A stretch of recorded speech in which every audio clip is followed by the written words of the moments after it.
जब पशुओं को मिलेगा प्यार और मिल्को मोर पशु आहार तो दूध बहेगा, मुनाफा बढ़ेगा। मिल्को मोर पशु आहार। मैं जब इस पूरे प्रकरण पर सोचता हूँ तो मुझे 4 बातें ध्यान आती है। आप सोचिए, आज़ादी के आंदोलन के दिनों में मुस्लिम लीग या मोहम्मद अली जिन्ना की अगुवाई में जो आंदोलन चल रहा था मुसलमानों का, वो गांधी जी को की कौन सी छवि दिखाते थे? वे कहते थे कि गांधी जी दरअसल हिंदुओं के नेता हैं। कह रहे थे जिस विचार के लोगों ने, जिस हत्यारे ने उनकी हत्या की, या जो लोग ये बात फैलाते हैं, जो सवाल आपने किया, वो दरअसल गांधी की कौन सी छवि पेंट करते हैं कि ये मुस्लिम परस्त हैं। मुसलमानों का सबसे बड़ा माने जाने वाला, कट्टर मुसलमानों का नेता, धार्मिक नेता अपने को कहने वाला मोहम्मद अली जिन्ना कह रहा है कि हिंदुओं के नेता हैं, और जो कट्टर हिंदू नेतृत्व है या उसके असर में आए हुए लोग हैं, वे कह रहे हैं कि ये मुस्लिम परस्त हैं, इसलिए पाकिस्तान बना। अब देखिए, दोनों गांधी जी को दूसरे पाले में रख रहे हैं। 1930 से 40 का समय याद कीजिए तो गांधी जी पर कोई 30 जनवरी को ही हमला नहीं हुआ, उसके पहले भी 6 बड़े हमले हुए थे, उनकी जान लेने की कोशिश हुई थी।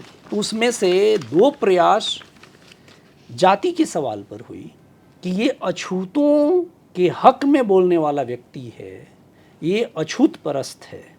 ये आरोप लगाकर भी उन पर हमला हुआ था, उन पर बम फेंका गया, चाकू से उन पर हमले किए गए। आप सोचिए जरा। तो एक तरफ जो उस समय का माना जाने वाला रेडिकल अछूत नेतृत्व है, उसका एक हिस्सा, बड़ा हिस्सा कह रहा है कि ये सवर्ण प्रस्त हैं, मनुवादी हैं, सवर्ण प्रस्त हैं, क्या क्या नहीं। और दूसरी तरफ जो उधर का है वो कह रहा है अछूत प्रस्त है। तो दरअसल गांधी जी की स्थिति ये है कि हर आदमी दूसरी तरफ उनको समझना चाह रहा है। जब मैं इस सवाल पर सोचता हूँ तो मुझे लगता है कि एक बृहद परिवार है जिसमें एक बुजुर्ग है, दादा है, और उसकी संततियां हैं, उसके बच्चों के बच्चे हैं, और उनका आपस में टकराव है। और वो दादा सबको चाह रहा है कि तुम एक रहो, पर ये बच्चे नहीं मान रहे। और हर परिवार, हर संतति मानता है कि दादा की सहानुभूति दूसरे के प्रति ज़्यादा है, जबकि वो उसकी सहानुभूति सबके प्रति है, उसके मन में सबके लिए सद्भाव है। वो नहीं चाहता कि आपस में परिवार बिखरे और टूटे, पर सब आरोप लगा रहे हैं। आप अगर गाँव में बृहद परिवार, जॉइंट फैमिली को देखे होंगे तो ऐसा दादाओं पर लगते रहता है। तो मुझे गांधी उसी तरह के एक दादा दिखते हैं जिन पर हर उनकी संततियां दूसरे के पक्ष में होने का आरोप लगाती हैं। और जहाँ तक पाकिस्तान के बनने और उसका सवाल है, तो अब तो इस पर काफ़ी तथ्य भी सामने आ गए हैं कि इस बनने में गांधी ही बड़ी बाधा थे। गांधी की अगर कुछ जिम्मेवारी है तो ये कि वो इसको रोक नहीं पाए। देश के बंटवारे को रोकने में वो सफल हो गए, क्योंकि मुस्लिम लीग, मुसलमानों का कट्टर नेतृत्व और हिंदुओं का कट्टर नेतृत्व, दोनों विभाजन चाहता था। और मज़ेदार बात है कि ये दोनों एक साथ मिलकर भी 3 प्रांतों में सरकार चला रहे थे, और दोनों एक दूसरे के खिलाफ थे और दोनों विभाजन के पक्ष में थे।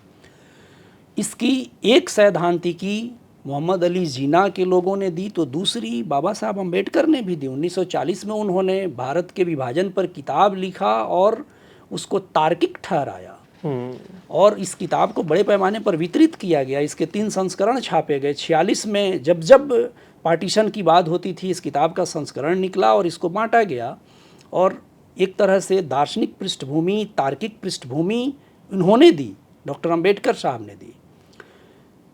गांधी जी ने तो इस किताब तक का जवाब दिलवाया। राजेंद्र बाबू ने अम्बेडकर के तर्कों का खंडन करते हुए भारत के विभाजन के खिलाफ किताब लिखी, ये ग्रंथ लिखा। तो जो लोग इस पूरी कार्रवाई में शामिल थे, उनसे ध्यान भटकाने के लिए गांधी जी को, या उस समय के पंडित नेहरू, सरदार पटेल, मौलाना आज़ाद, राजेंद्र बाबू, बाबू जगजीवन राम, इनको लांछित और अवमूल्यित करने के लिए जो ये झूठ फैलाया गया है, इसमें सच्चाई नहीं है, ये असत्य है, आधारहीन है, अतार्किक भी है, संदर्भों से रहित भी है, लेकिन लोगों के दिमाग में